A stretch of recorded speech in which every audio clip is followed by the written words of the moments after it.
Donc j'ai le plaisir de co-modérer cette session avec mes collègues, donc Charlotte Dagrenat, Quentin Delbar, Romain Trésorier, Jean-Jacques von Unenstein.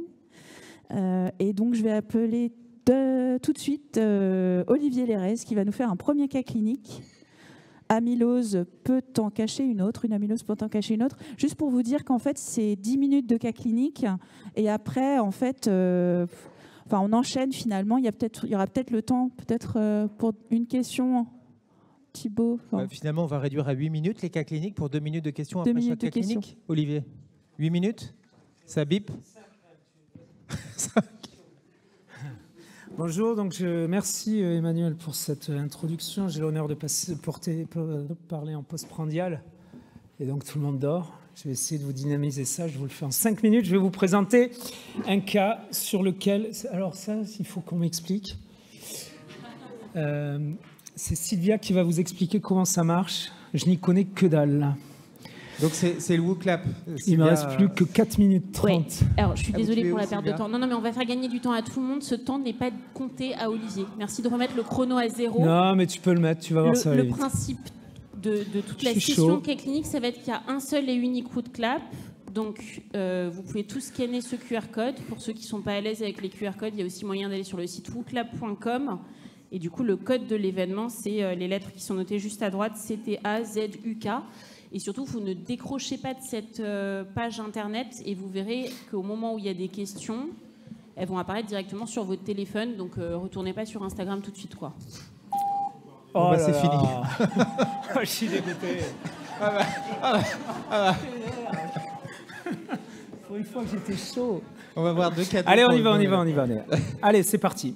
Donc, je vais vous parler d'une dame de 90 ans. Retenez bien l'âge, 90 ans. Mais cela dit, bon pied, bon oeil, qui consulte pour une dyspnée qui s'aggrave. Seul antécédent, prothèse totale de hanche gauche et pas d'antécédents familiaux, pas d'autres antécédents personnels et qui rapporte une petite dyspnée de stade 2. Pression artérielle conservée. Et puis, vous voyez, j'ai pris le temps de vous mentionner qu'elle n'a pas d'atteinte musculo-tendineuse. Elle vient des Antilles, cette dame. Et ça, c'est son électrocardiogramme sur lequel vous pourrez constater comme moi un petit rabotage de l'ondaire avec un aspect QS en territoire de 20 à 23. Peut-être un PR limite, je vois à peine d'ici. Bon, enfin, rien de trop exceptionnel. Peut-être une petite rotation axiale gauche. Et je vous ai mis ici sa biologie, vous avez vu, je ne me suis pas embêté, j'ai fait des copier-coller d'écran. Donc en gros, créate 83, elle a un débit de filtration glomérulaire qui est supérieur à 45, petite troponine ascensionnée, NT-proBNP aux alentours de 500, comme vous le voyez. Et puis je vous ai mis son échocardiographie. Et donc, vous doutez que sur les masterclass amylose, ça va finir par une amylose. Et donc, c'est une amylose, vous avez le nez, ça fait plaisir. Voilà, je vous ai mis les échos tels qu'on les réalise avec ce profil qui était pseudo-normal, donc une dysfonction diastolique, puis une dysfonction systolique à minima avec ce strain altéré qui n'est pas hyper bas, je vois moins 10, c'est ça, ouais, moins 11, avec cet aspect en cocarde que vous pouvez voir. Vous avez vu, je vais vous le faire en 5 minutes, celui-là. Et puis voilà, je vous ai mis le VD qui n'est pas non plus franchement inquiétant. Et alors chez cette dame, bien naturellement, on lui a fait une scintigraphie osseuse avec, vous le voyez, des acquisitions tomographiques qui vous permettent de voir d'où vient le signal. C'est assez surprenant d'ailleurs parce que c'est un signal assez focalisé sur la paroi septale. Et j'ai eu du mal à extraire la scintigraphie parce que j'arrivais pas à trouver le bon contraste. Et en fait, je pense a posteriori qu'elle a une atteinte quand même. Je pense qu'il y a un signal diffus, notamment des tissus mous, et je pense qu'il n'y a pas que du dépôt myocardique chez cette dame. Je vais vous dire pourquoi après. Donc, on lui a fait une électrophorèse des protéines sériques qui retrouve un pic d'allure monoclonale en gamma. Et puis, du coup, on a complété. On a une IgG kappa. Et vous voyez, on a fait ces chaînes légères libres sériques qui retrouvent des chaînes kappa à 70 mg par litre. Donc, ce n'est pas non plus ouf, comme on dit. Je crois qu'on dit ça. et elle n'a pas d'anomalie urinaire. Et donc, du coup, chez cette dame, forcément, comme on a cette scintigraphie positive qui nous dit qu'on a une amylose cardiaque, avec un signal myocardique, donc on sait que c'est une amylose cardiaque, parce que c'est pas une activité sanguine résiduelle. Je suis dans les temps, ne t'inquiète pas, tu peux. Et du coup, on a complété, parce qu'elle a un pic monoclonal, par une biopsie des glandes salivaires qui nous répond qu'elle a probablement une TTR, mais qu'on ne peut pas éliminer une AL. Et du coup, on a la chance sur Toulouse d'avoir, grâce à Magali Colomba, que je remercie sincèrement, de cette activité qui nous permet de faire des analyses par spectrométrie des masses. Et donc, cette analyse protéomique retrouve une double amylose à transthyrétine et une amylose à chaîne légère kappa. Cette patiente, on l'a fait génotyper, bien évidemment. On a dit qu'on génotypait tous nos patients. Elle avait une val 122 isoleucine. Et du coup, je crois que c'est là qu'il y a des questions. Ouais.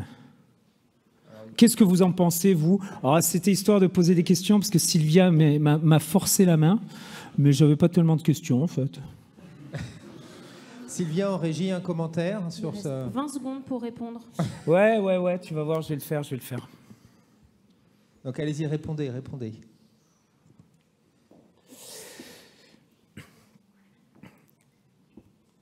Tu déclenches quand même beaucoup de réponses. Hein. C'est vrai, 0, non? Ah bon? D'accord. Ouais, c'est pas la folie.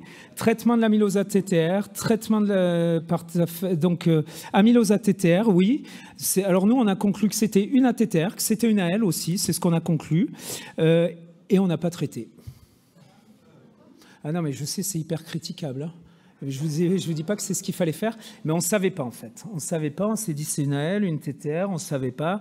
On s'est dit on ne va pas traiter à l'aveugle. Et ce que je vous ai montré là, en fait, c'est son suivi au bout de 2 ans. Et vous voyez, donc, elle a un petit peu dégradé son strain et elle va bien, elle est toujours stade 2 et on a introduit un traitement par tafamidis et on n'a pas traité l'amylose à elle. Peut-être qu'il fallait, mais elle avait 90 ans. On nous a dit, ouais, ça va la faire. Enfin, franchement, c'était pas mal d'aller-retour et c'était un peu lourd. Et du coup, on n'a pas traité la L. Et alors, je vais vous dire comment je vois les choses, mais c'est vraiment juste une réflexion. En fait, si vous prenez les patients qui ont des TTR mutés, qui sont transplantés hépatiques, si vous leur enlevez le foie, ils continuent à progresser sur le cœur parce que le cœur qui a des dépôts fibrillaires mutés appelle les fibrilles sauvages. Et la question que je me suis posée chez elle, c'est est-ce que ce n'est pas une AL opportuniste? Est-ce que ce n'est pas finalement une gammapathie monoclonale qui dépose finalement, mais elle n'a pas d'atteinte rénale, et finalement on l'a diagnostiquée sur les glandes salivaires où aussi elle avait de la TTR, puisque la val 122 elle est très systémique, et finalement je me suis demandé si ce n'était pas des dépôts d'AL qui étaient appelés par la TTR finalement déjà déposée chez cette patiente et qu'on n'est pas sur un tableau d'ATTR qui appelle l'AL. Et finalement, dans la littérature, il y a quelques cas. Alors, ce n'est pas exhaustif, hein, je m'en excuse, puisque Thibaut, tu me disais que vous aviez également publié des cas. Mais vous voyez, il y a plusieurs séries où il vous rapporte plusieurs cas. Et alors, ce qui est assez surprenant, c'est que quand vous lisez ces séries, vous avez des doubles amyloses des profils types avec de la TTR affirmée et puis des AL dans un contexte de myélome avec des gros taux de chaîne légère.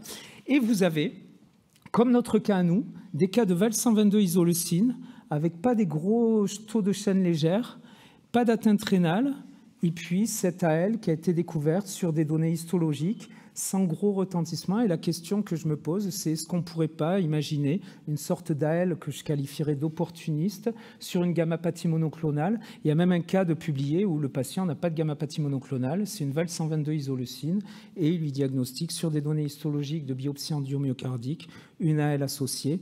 Et donc, je ne sais pas ce qu'il faut en penser de ça. En tout cas, chez nous, vous le voyez, on n'a pas traité l'amylose AL et vraisemblablement, on n'a pas une progression compatible avec une amylose AL telle qu'on les connaît quand on ne les traite pas.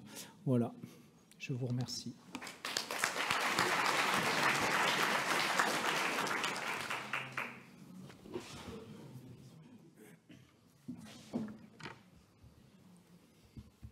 Est-ce qu'il y a une question dans la salle? Moi, j'en ai une. Il y a Antoine ou est-ce qu'il y a des micros aussi? Moi, j'en ai une. Vas-y, Sylvia. Emmanuel. Olivier, si cette patiente avait eu 60 ans... Ouais. Non, mais bien évidemment, on l'a staffé et puis on a demandé... donc chez nous, c'est nos confrères néphrologues qui s'occupent de la prise en charge hématologique, qui le font d'ailleurs très très bien. et ils s'étaient mis d'accord pour pas traiter. Elle aurait 60 ans, je pense qu'effectivement on aurait traité la L. Hein. Et je dis pas, et je pense qu'il faut le traiter en fait, pour être honnête.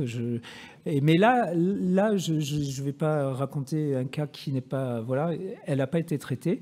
Et du coup, j'étais surpris de voir qu'on n'a pas cette évolution qu'on pourrait attendre très péjorative.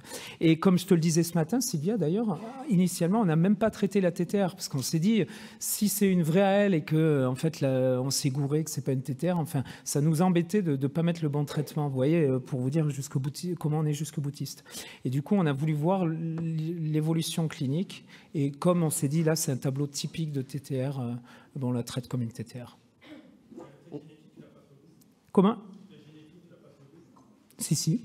Et au début, on a su que c'était une val 122 isoleucine, mais on ne l'a pas traité d'emblée. Mais on peut avoir des biopsies qui sortent avec un double typage TTR et AL, enfin sur des chaînes.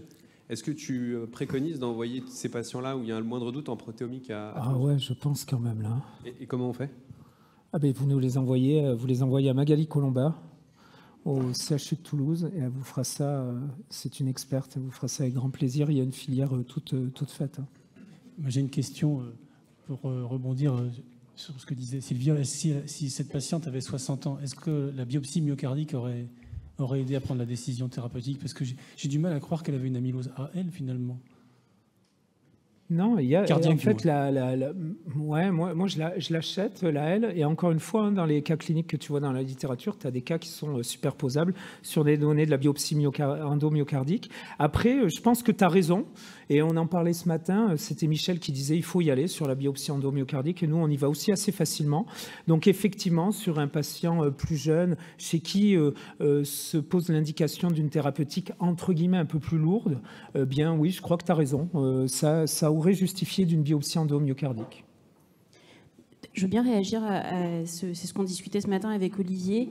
En pratique, moi j'ai plutôt le sentiment clinique que les patients vraiment très très âgés, on commence à en avoir quelques-uns de plus de 90 ans avec des amyloses L. C'est pas tout à fait la même physiopathologie des dépôts. J'ai l'impression qu'ils ont moins d'excès de chaîne légère, que ça se dépose plus lentement, que du coup l'organisme s'y habitue et que c'est mieux toléré.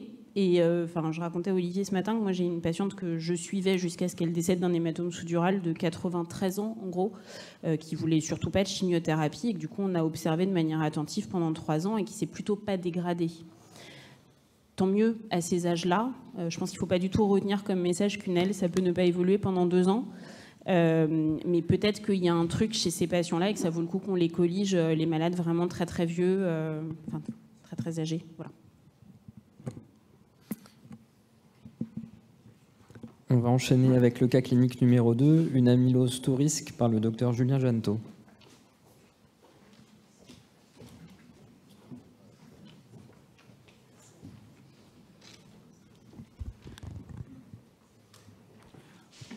Bonjour à toutes et à tous, merci pour l'invitation. Alors je vais vous parler d'une amylose transthyrétine complexe qui va permettre aussi de reparler des controverses de ce matin sur les bêta-bloquants, le pacemaker, défibrillateur. C'est le même. C'est le même code. Il y a encore 82 personnes connectées, donc je pense que tu peux avancer. Alors l'histoire commence en 2018 avec une histoire de syndrome coronaire chronique, avec un patient avec une dyspnée d'effort, une échographie d'effort avec un trouble cinétique inférolatéral majoré au pic, une lésion isolée de la tertiaire complexe, une angioplastie de la tertiaire complexe, qui va aboutir à aucune amélioration clinique et pour cause, l'IRM cardiaque retrouve une fibrose non ischémique dont la distribution peut faire évoquer une amylose à transthyrétine avec un caractère un peu transmural, une atteinte du ventricule droit. Puis quand on regarde les antécédents, effectivement, il y a déjà beaucoup de symptômes extracardiaques avec canal carpien ancien, canal lombaire étroit récent, surdité et dysphonie. La scintigraphie n'est que grade 1, mais les biopsies myocardiques vont confirmer le diagnostic d'amylose à transthyrétine après des BGSA normales. Il s'agit d'une amylose à transthyrétine sauvage d'un sujet jeune, 65 ans, avec à cette époque un NT-proBNP à 784 et une troponine à 43. Alors la première question que je vous pose sur le sondage WCLAP, c'est qu'aurez-vous fait pour ce patient courant 2019. Donc le tafamidis a été introduit, le patient n'a pas de diurétique.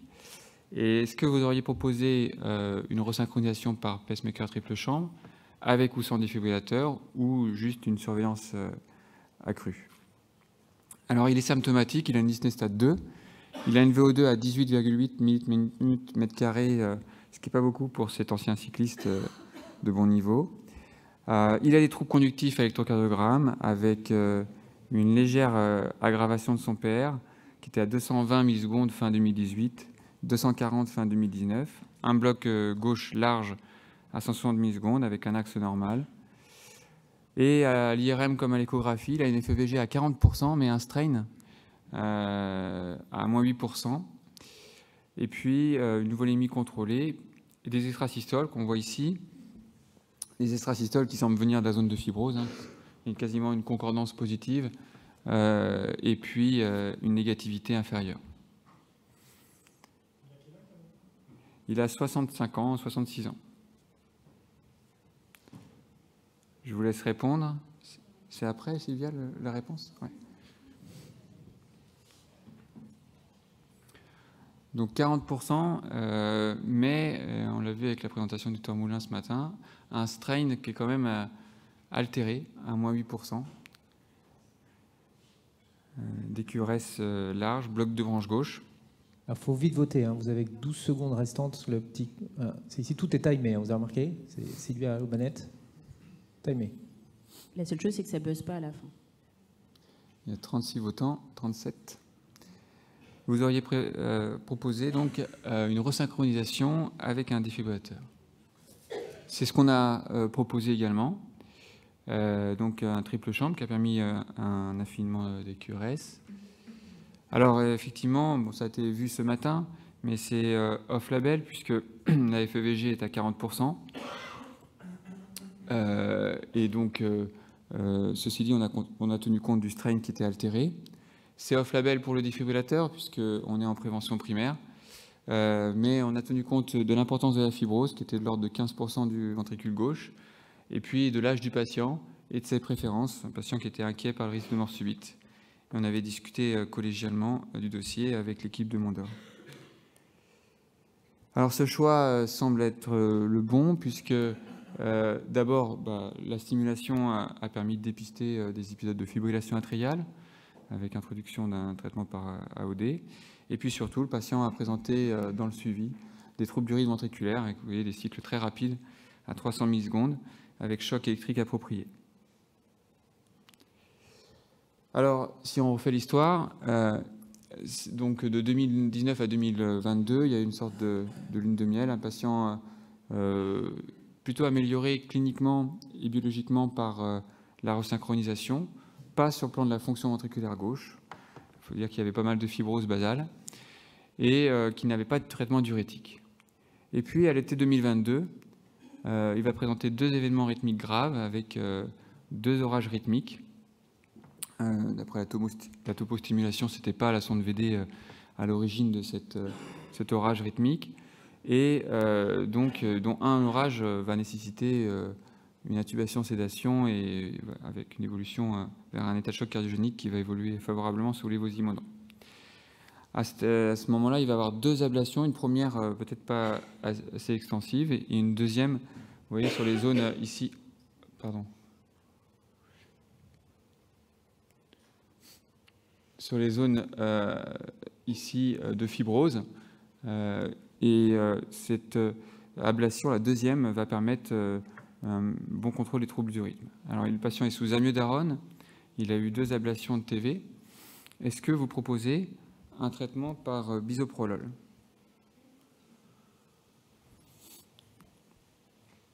Donc, troubles du rythme ventriculaire grave, FEVG 42%, mais sur le plan clinique, pas d'insuffisance cardiaque, un NT-proBNP autour de 700-800. Il avait un autre antiarythmique? Je n'ai pas vu, tu peux. Pardon? Il avait un autre antiarythmique, amiodarone, c'est ça?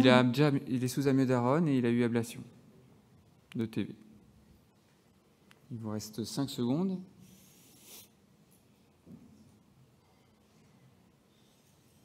C'est très intéressant, extrêmement partagé. C'est moite-moite. C'est là qu'on voit la difficulté de prescrire des bêta-bloquants dans cette indication rythmique habituelle.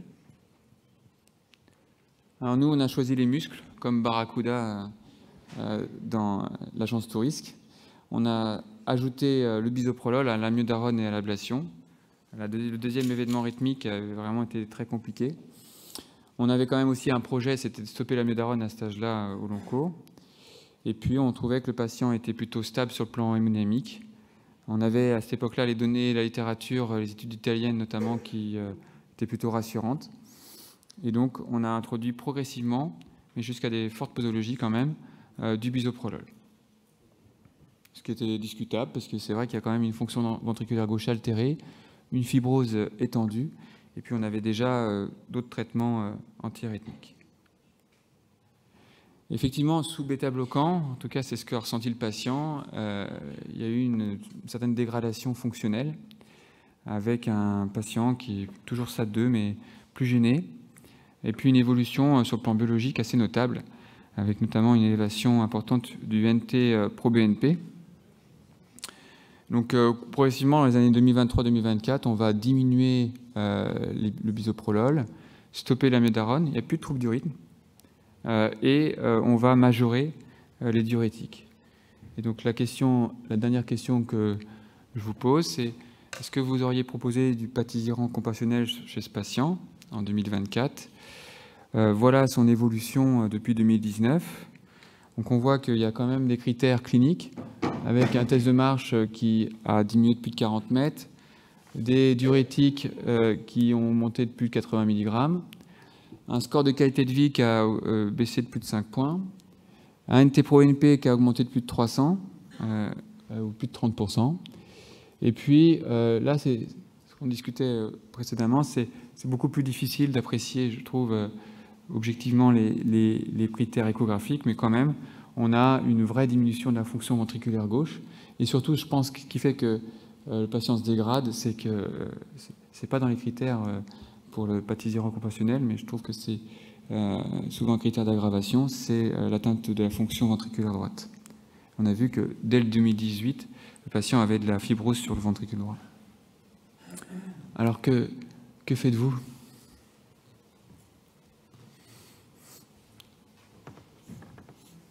Donc, il semble qu'on ait des critères cliniques, biologiques et échocardiographiques. Un patient qui est donc depuis 5 ans sous tafamidis et qui a actuellement 70 ans. 44 votants.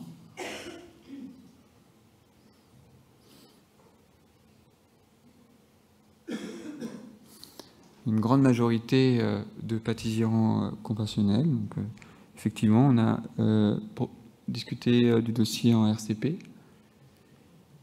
Mais finalement, on a opté pour une autre voie, qui est plutôt que d'ajouter à la stabilisation une inhibition, plutôt d'ajouter une déplétion. Et le patient, je remercie le docteur Périou qui est dans la salle, a été pris en charge au CHU de Nantes pour un protocole d'immunothérapie anti-TTR. Je ne dirais pas comment il évolue pour que le docteur Périou reste en aveugle.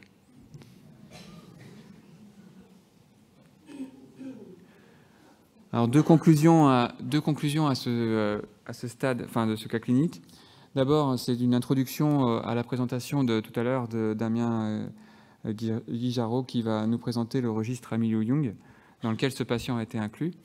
On voit quand même, c'est une amylose TTR sauvage à début assez jeune, 53 ans le premier symptôme extracardiaque, 65 ans le symptôme cardiaque, et Damien nous le dira tout à l'heure, mais c'est sans doute des amyloses plus agressives, à moins bon pronostic, et on voit qu'il a quand même vraiment évolué rapidement avec des troubles du rythme ventriculaire graves à 3 ans, et une évolution défavorable d'un point de vue hémodynamique en 5 ans. Et le deuxième message de ce cas clinique, c'est que on a besoin de l'agence Tourisk des fois. Et cette agence Tourisk, dans le cadre de l'amylose, c'est la RCP menée par nos amis de Mondor, que je remercie et pour leur aide dans les dossiers complexes. Merci à vous.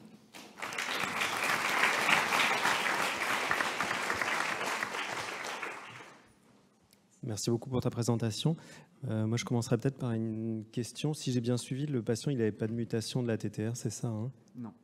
Et parce que nous, on a un patient qui ressemble un peu comme ça, où c'est assez surprenant le décalage du résultat de la scintille qui est Perugini 1, un malade qui a déjà une altération de la FEVG. On peut même se poser la question, est-ce que c'est des dépôts de TTR sur une autre maladie ou est-ce que c'est vraiment une amylose ATTR? Vous, dans votre série, Thibault, vous avez aussi des malades aussi graves sur le plan rythmique avec aussi peu de dépôts à la scintille. Enfin, ce décalage surprenant. Parce que c'est vrai qu'un Perugini 1 avec 42 FEVG, c'est... Je pose la question à l'équipe, là, si quelqu'un peut prendre le micro. Non, mais honnêtement, alors d'abord, nous, on fait très peu de Perugini, on fait des ratios cœur médiastin. Donc c'est peut-être mieux que le Perugini. Et le cas de Julien est incroyable quand même. Hein. Enfin, merci d'avoir aussi bien illustré la complexité et ça fait vraiment de la controverse. C'est magnifique, mais enfin, pas pour le patient, évidemment. Et je crois que le travail, comme tu l'as dit, Damien, est super intéressant parce qu'en fait, finalement, ceux qui sont avant 65 ans, ils existent et ils évoluent malheureusement très défavorablement. Donc, je pense que ce genre de cas, plus le travail de Damien qu'on espère publier bientôt, doit nous faire taguer ces patients comme il y a autre chose, en fait. C'est-à-dire que ces patients jeunes qui commencent dans un processus de physiopathologique amylose, c'est pas forcément le schéma classique de sénescence du sauvage classique, quoi. Je pense qu'il y a des messages à tirer encore de ce partage. Et la question de la greffe avait été évoquée. Le gauche qui évoquée. pouvait participer un petit peu à la dysfonction VG aussi. Et la question de la greffe avait été évoquée, parce que j'avoue que 40% d'FEVG, 65 ans, évolution rythmique, qui est quand même un élément péjoratif. Ouais, c'est pour ça qu'il a eu une VO2 au départ, et puis finalement, il était quand même assez stable sur le plan clinique. Donc, pour l'instant, non. Il y a d'autres questions dans la salle ou parmi mes collègues Il est resté tout du long au stade NAC 1. Bah oui. Le seul score qu'on a, est-ce que c'est vraiment pertinent? Là, on voit qu'il s'est aggravé, c'est toujours en même seuil. Mais on voit bien que là, dans ce cas-là, c'est pas pertinent. Effectivement, il a une fonction rénale tout à fait normale, et puis un NT-proBNP qui reste en dessous du seuil. Je partage votre avis. Ouais.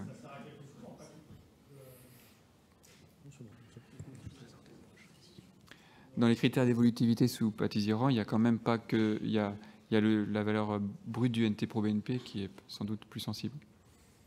Et vous avez essayé les traitements de l'insuffisance cardiaque chez lui ou Tu veux dire IEC avec...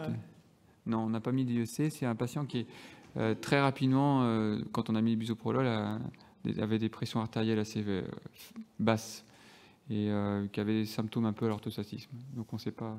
Par contre, il a de fortes doses de diurétique et il a un IGLT2 aussi et de l'aldactone. On va devoir avancer parce qu'on est un peu limité par le temps. J'introduis le troisième cas clinique. Ça ressemble à une cardiomyopathie X, mais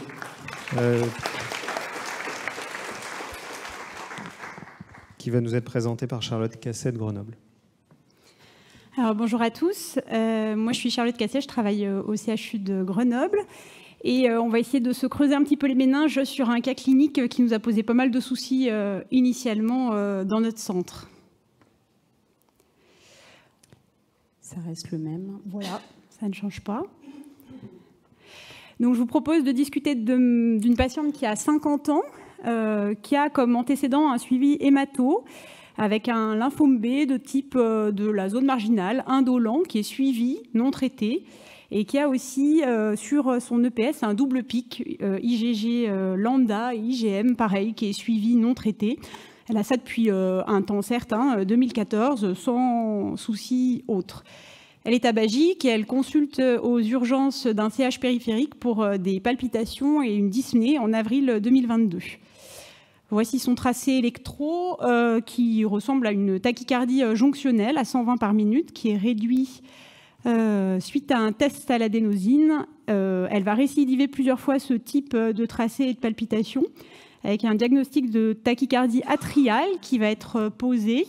L'écho à ce moment-là est dite normale. On va essayer les traitements antiarythmiques par de la cordarone, mais ça ne va pas forcément très bien se passer. Elle récidive cette tachycardie, on lui propose une ablation de la tachycardie qu'elle a eue au CHU de Grenoble en mai 2022, avec sur la carte d'activation un foyer géolocalisé au niveau de l'OD latéral. Donc l'ablation est réalisée, il n'y a pas de dualité nodale, il n'y a pas d'autre chose sur l'explo. Elle est revue par la suite. Un épisode de récidive de palpitation diagnostiqué comme de la fibrillation auriculaire aux urgences, réduite par de la cordarone. Elle est anticoagulée par de l'héliquis. Et elle revoit le rythmo à 1 mois, qui dit que tout va bien et qu'il n'y a pas de souci particulier. L'héliquis est continuée et elle chute de sa hauteur par une maladresse. Ce n'était pas une syncope ou un malaise autre. Et elle revient à une consultation en fait, qui était déjà calée en écho en juin 2022 pour une dyspnée au moindre effort, une fraction d'éjection évaluée à 65%. Alors voilà son échographie, qui ne passe pas. Ouais. Donc elle a un épanchement péricardique avec des critères de mauvaise tolérance. Et elle est scannée alors avant d'être envoyée aux soins intensifs avec un scanner donc, qui confirme l'épanchement péricardique avec un aspect un peu... il partait plutôt initialement sur une cause infectieuse avec un rehaussement, une prise de contraste importante et des épanchements pleuraux bilatéraux associés. Elle est drainée par voie chirurgicale parce que comme il y avait l'hypothèse infectieuse au début, elle a eu un drainage chirurgical et non percutané qui retrouvait 250 ml de liquide sérohématique stérile, sans cellules suspectes. Et elle a aussi une biopsie du péricarde qui retrouvait une péricardite subaiguë sans prolifération tumorale comme il y avait l'antécédent de lymphome chez cette patiente. Elle récidive pendant les hospitalisations d'étachie atriale. On met un petit peu de bisoprolol et de la cordarone et ça se stabilise comme ça. Et elle avait un terrain plutôt inflammatoire, donc elle a été traitée par de l'aspirine à dose anti-inflammatoire et de la colchicine. Alors là-dessus, quel diagnostic retenez-vous? Est-ce que vous faites des examens complémentaires? On va lancer le WhoClap. Donc vous vous dites que c'est un épanchement post-traumatique sous AOD. Vous vous dites que c'est peut-être post-ablation de la tachycardie atriale finalement, que c'est une cardiopathie rythmique qui fait un peu d'insuffisance cardiaque. Vous n'allez pas demander d'examen complémentaire, ça vous va comme diagnostic, vous n'allez pas plus loin. Vous demandez une IRM cardiaque ou un TEP scanner, toujours dans le contexte d'antécédent de lymphome.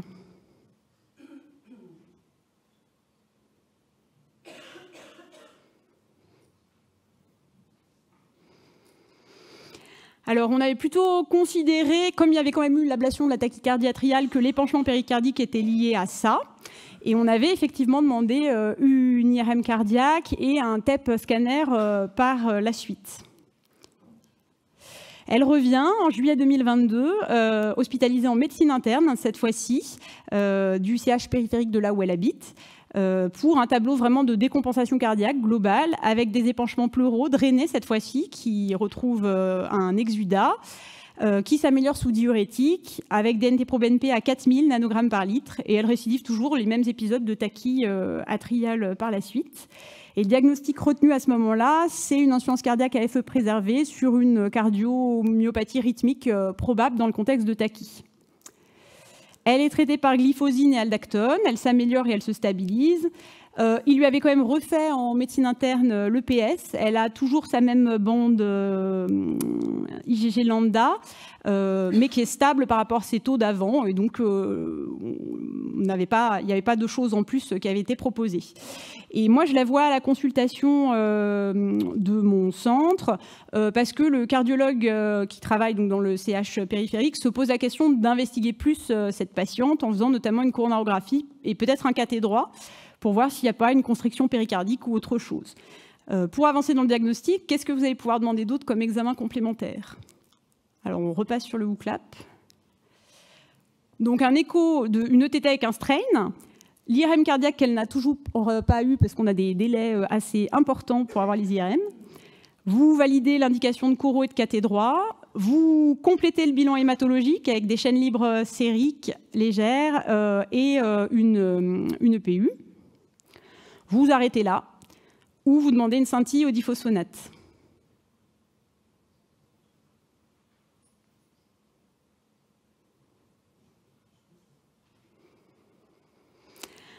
Alors, c'est indicatif de ce qu'on a fait. Ça ne veut pas dire que c'est forcément ce qu'il faut faire. On lui a finalement pas fait la coronarographie. Je vais vous expliquer pourquoi après. Alors, voilà voilà son échographie cardiaque. Alors, elle n'est pas forcément si évidente que ça. Elle a une petite hypertrophie, mais qui n'est pas très, très marquée. Des oreillettes qui sont dilatées des deux côtés, mais non plus pas de manière très importante. Elle a surtout une dysfonction de son VD et elle a un strain avec un début de cocarde qui nous a orientés, nous, dans le diagnostic par la suite. Son strain moyen est à -13. Sur les chaînes légères, elle a des lambda à 99,7 mg par litre avec un rapport qui est pathologique et elle a une Burne-Jones urinaire, lambda aussi. Et en dosage assez basique, elle a des tropos qui sont à 93 nanogrammes par litre et des NT-proBNP à 1500 nanogrammes par litre. Elle a eu finalement un cathé droit aussi en même temps que la biopsie myocardique qui retrouvait des éléments en faveur d'une restriction avec une égalisation des pressions du côté droit. Et elle a eu finalement une biopsie myocardique qui confirme une amylose AL lambda qui a été prise en charge par la suite avec une chimio débutée. Et c'est une dame qui a plutôt bien évolué avec des bons paramètres. Ils ont arrêté la chimio actuellement et elle va plutôt bien. Donc en discussion, on a été piégé, on va dire, par le tableau rythmologique vraiment au premier plan. Et puis cet épisode d'épanchement péricardique qu'on n'a finalement pas bien expliqué. C'était une femme jeune avec une insuffisance cardiaque très symptomatique, donc il faut absolument penser à l'amylose. Et là, le strain sur l'écho nous a pas mal aidé aussi. Alors, on n'a finalement jamais eu pour cette patiente d'IRM cardiaque. On l'a biopsiée tout de suite et la scintille non plus. Donc, la suspicion d'amylose AL, c'est une urgence diagnostique. Et on est allé à la biopsie d'organes, on n'a même pas fait de BGSA ou de choses comme ça. Et on a eu, je pense, une difficulté quand même de prise en charge sur le multisite et sur un certain nomadisme médical de la patiente. Et maintenant, on a des logiciels d'écho un peu partagés qui peuvent nous aider à améliorer ces prises en charge-là. Voilà, je vous remercie.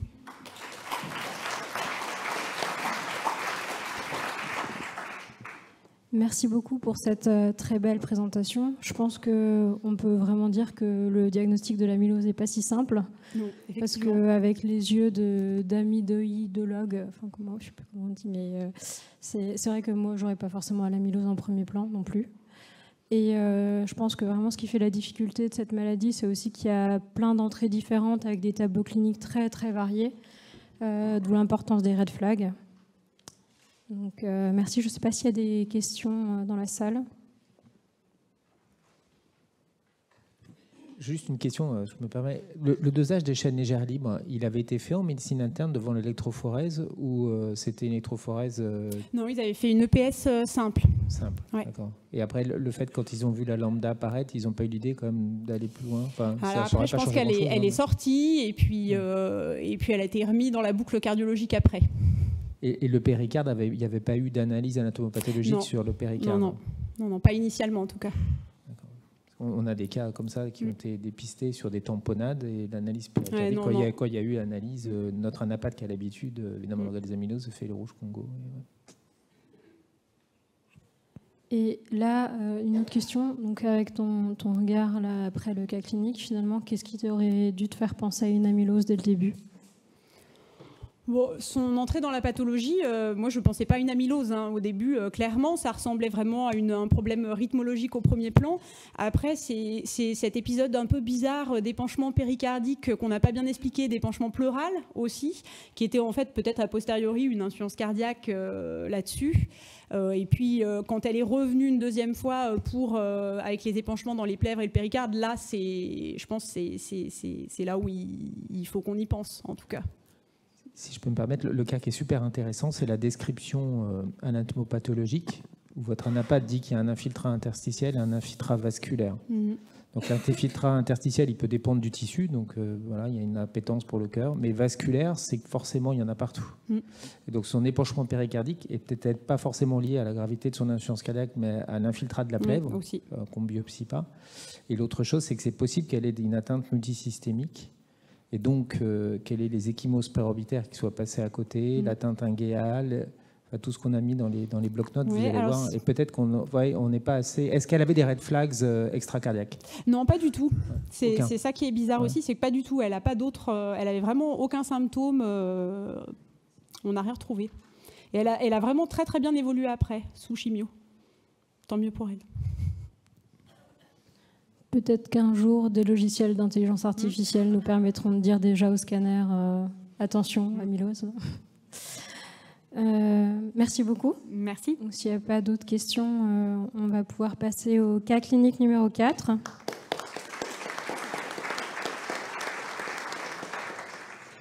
Une amylose obstructive présentée par Soulef Gendouz de Créteil. Bonjour à tous. Juste, je voulais dire qu'il y avait quand même un microvoltage sur le CG initial quand elle est arrivée en FA. Alors moi, je vais vous présenter un cas clinique d'une amylose obstructive. Alors, il s'agit d'un patient, monsieur A, qui a aujourd'hui 80 ans, mais son histoire cardiologique a commencé alors qu'il avait 72 ans. On lui a diagnostiqué une CMH asymétrique à prédominance septale. Un an plus tard, il a la pose d'un pacemaker pour des troubles de conduction de haut degré. Et puis en 2021, il a un épisode de FA pour lequel il a été mis sous cordarone. En 2023, il a l'ablation de la FA. Et puis, en 2024, on lui fait une coronarographie pour lui proposer une alcoolisation septale parce que le patient est très symptomatique, il a une obstruction. Et malgré cela, sous bêta-bloquant, en sachant qu'il tolère mal le disopyramide, il reste symptomatique, essoufflé en dyspnée stade 3, avec un gradient. Et donc le cardiologue qui s'occupe de ce patient en ville, donc le patient a 80 ans, nous l'adresse pour qu'on puisse discuter l'introduction de mavacantine. Alors juste, je vous rappelle que le mavacantine, c'est un nouveau médicament, c'est une nouvelle molécule, c'est la première molécule d'une nouvelle classe thérapeutique qui agit sur la myosine. Donc dans les cardiopathies hypertrophiques, on a une formation excessive de pont actine-myosine, ce qui rend le myocarde plus hypercontractile avec un défaut de relaxation. Et le mavacantine va donc être un inhibiteur sélectif de la TPase, de la myosine, et va diminuer le renouvellement de l'ATP. Donc on va avoir moins de ponts actine-myosine.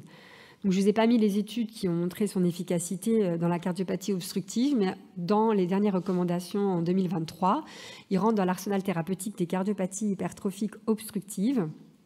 Quand on a un patient symptomatique avec un gradient max supérieur à 50 mm de mercure sous traitement, bêta-bloquant ou inhibiteur calcique, et donc on a au même étage le disopyramide en classe 1 et le mavacantine en classe 2A. Donc ce patient, effectivement, c'était une bonne indication de se poser cette question. Donc on voit le patient et on commence à lui poser pas mal de questions, notamment des signes extracardiaques. En fait, il décrit une surdité qu'il a depuis 2010. Il a été opéré de la hanche, prothèse de hanche gauche en 2015. Et puis, en début janvier 2024, il est hospitalisé dans un service de neurologie pour exploration d'une neuropathie sensitive. On reprend donc le compte-rendu de neurologie et finalement, ils ont fait pas mal d'examens complémentaires. Ils ont recherché une amylose AL avec finalement pas de gammapathie puisque l'électrophorèse des protéines sériques ne retrouvait pas de pic, l'immunofixation, pas d'anomalie, pas d'anomalie urinaire et pas d'élévation des chaînes légères. Ils ont recherché la mutation transthyrétine qui était négative et ils ont même fait une BGSA qui a retrouvé un discret remaniement fibreux. Donc finalement, les neurologues ont conclu à une neuropathie sensitive attribuée à la myodarone. Quand on regarde l'électrocardiogramme du patient, il est électro-entraîné, il n'y a pas vraiment de microvoltage. Bon. Les biomarqueurs sont un peu augmentés, avec un NT-proBNP à 1413 et une troponine à 30. Donc effectivement, le patient il est très essoufflé à l'effort. Voici son échographie. On a une ébauche de SAM et puis un strain global qu'on n'avait pas dans la description du cardiologue, qui est plutôt altéré avec un aspect encocarde.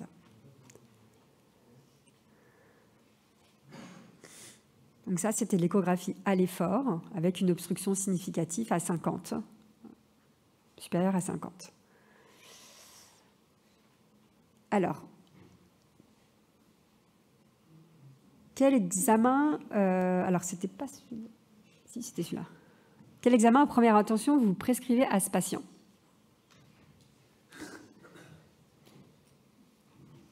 Je crois que je vais être à 100%, presque.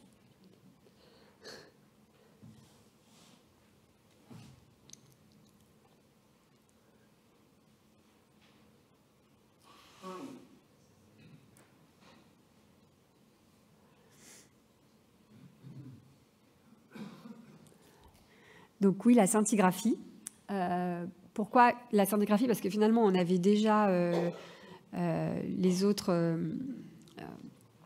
on savait qu'il avait une mutation de la transthyrétine qui était négative, la BGSA était négative et on n'avait pas de gammapathie. Donc la scintigraphie osseuse, finalement, retrouve une fixation du myocarde avec un rapport cœur-médiastin 1,76. Donc on pose le diagnostic d'amylose à transthyrétine. Alors, est-ce que, finalement, avec cette scintigraphie positive, vous lui prescrivez le mavacantine?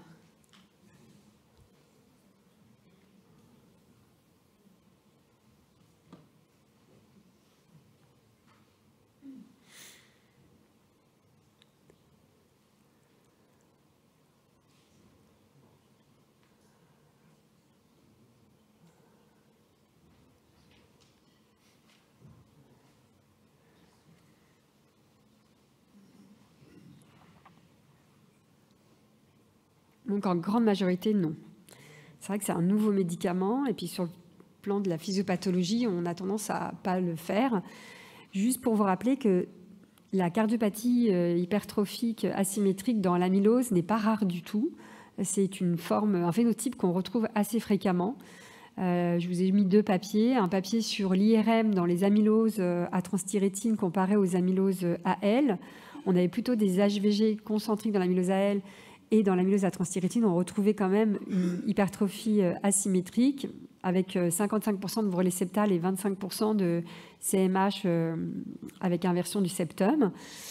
Et dans un autre papier où on n'avait que des amyloses séniles, on avait majoritairement des hommes à 80%, on avait 25% de cardiopathie d'HVG asymétrique. Donc au total, on a conclu que c'était une amylose à transthyrétine sauvage obstructive. On n'a pas prescrit le mavacantine. On l'a plutôt fait sortir sous tafamidis. On a gardé les bêta-bloquants parce qu'il avait quand même une obstruction significative. On a essayé de régler un peu son pacemaker pour le désynchroniser. Et puis, on s'est même posé la question s'il ne fallait pas refaire une nouvelle alcoolisation septale parce que ça l'avait un petit peu amélioré initialement. Et voilà, j'ai terminé.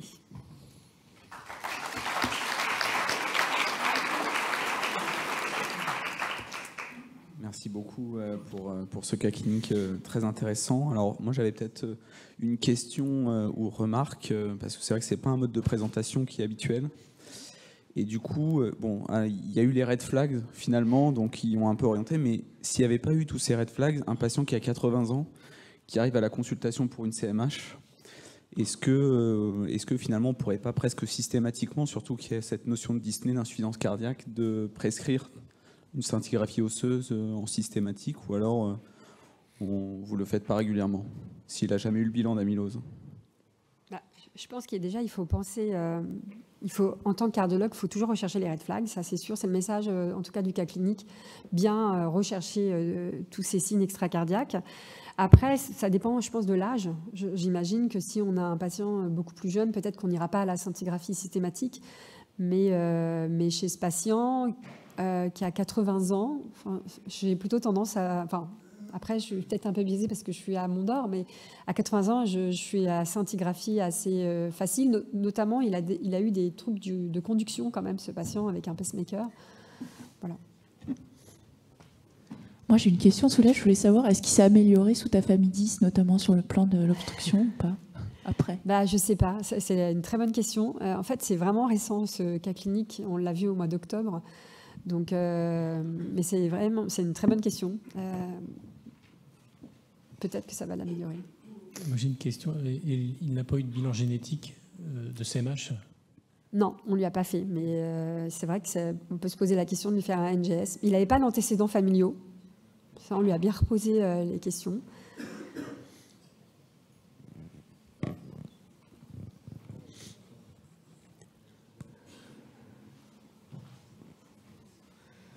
Merci.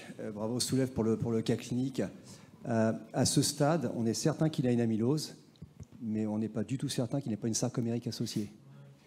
Donc, Nicolas je ne sais plus qui a posé la question, Thibault, sur la génétique. En fait, moi, je pense qu'il faut faire la génétique parce que s'il a une MYH7, c'est une sarcomérique associée. Et un jour, on aura une sarcomérique associée, comme on a des AL associés aux ATTR, on aura des sarcomériques associées aux... Et moi, ce qui m'a fait tiquer, c'est qu'on n'a pas de valvulopathie. Enfin, les valves mitrales des ATTR, elles ne sont pas comme ça. Et là, je trouve qu'elle est très redondante. Donc, je reste suspect sur le diagnostic d'association entre la sarcomérique et la TTR. Et à ce stade de la discussion, rien ne contre-indique le mavacantène. Rien ne contre-indique le mavacantène. Non, mais on peut le convoquer, lui faire un NGS. Il faut que ce soit idéalement une sarcomérique, mais on sait que les sarcomériques, elles sont positives que dans 25% des cas à la génétique. Il y a quand même 80% qu'on met sous mavacantène sans génétique. Donc je pense que rien n'interdit l'utilisation du mavacantène chez ce malade. Surtout dans ce type de cardiopathie, on a quand même un bon rendement du NGS. C'est pas facile. Hein, non, mais on peut lui faire le NGS, pourquoi pas, hein, c'est une très bonne remarque. Je vous dirai l'année prochaine. Là, si on n'a pas de diagnostic de CMH sarcomérique, ça ne nous paraît pas raisonnable de mettre le mavacantène, même si on a une bonne expérience avec ce traitement chez nos patients. Mais... C'est super compliqué, je suis d'accord. Mais c'est vrai, pourquoi pas? Pourquoi pas? Si on voit qu'il garde son obstruction et qu'il est symptomatique, pourquoi pas essayer? On fait tellement de choses hors AMM, c'est pas illogique. Hein. Et de toute façon, je suis sûr que dans l'essai du mavacantène, ils ont mis des amyloses dedans. Hein. La preuve. Possible. Donc s'il reste symptomatique, moi on prend vos idées, hein, mais je pense que le NGS, oui, on a des combinaisons, on a déjà des patients qui ont les deux. Hein. On peut le mettre sous mavacantène et sarcomérique et TTA. Hein. Ce que tu dis est une réalité en fait.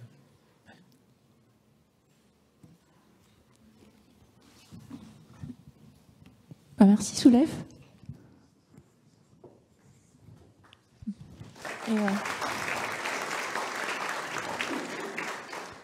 Après, on fait la synthèse avec Jean-Pierre. Oui, Waouh. Oui, effectivement, tâche pas facile. Challenge quand même. Ouais. Le premier cas, moi je retiendrai quand même, c'est l'âge qui fait que on peut se demander s'il n'y a pas des phénotypes lents chez les personnes âgées, des amyloses à évolution lente. Je retiens donc que Olivier préconise de prendre son temps, puisque ça évolue pas rapidement. Moi, j'ai un doute quand même sur le diagnostic d'amylose AL chez cette patiente. Le deuxième cas de Julien, c'est l'âge également qui fait que on est amené à prendre des décisions de mise en place d'un défibrillateur alors qu'il n'y a pas l'indication, on est en AMM. Et c'est aussi l'âge qui fait qu'on doit faire le diagnostic d'AL de façon certaine. Et donc, il faut aller vite. Il ne faut pas retenir du premier cas. Le premier cas, c'est une personne âgée, on a le temps. Le deuxième cas, c'est une personne jeune, on n'a pas le temps. Et puis, j'aimerais retenir aussi de ce deuxième cas, on en parlait avec Antoine, Antoine Jom-Duval, qui était mon interne il y a une vingtaine d'années. Et je l'avais engueulé parce qu'il avait mis des bêta-bloquants sur une amylose. Et ça reste donc toujours un dogme vérifié, même chez Barracuda. Voilà donc pour ces deux cas-là. Pour le troisième cas, donc Charlotte nous a démontré que le diagnostic nous a confirmé que le diagnostic d'amylose à elle était difficile et que ça pouvait prendre n'importe quelle présentation initiale. Là, on a été berné par les troubles du rythme et l'épanchement pleuropéricardique. Et puis donc le quatrième cas, effectivement, là encore, c'est une présentation inhabituelle. Il faut faire attention. Alors, red flag ou chiffon rouge en français pour diagnostiquer cette amylose. C'est fini. Merci à tous. On va laisser la parole à la prochaine session. Et bravo pour ces très beaux cas.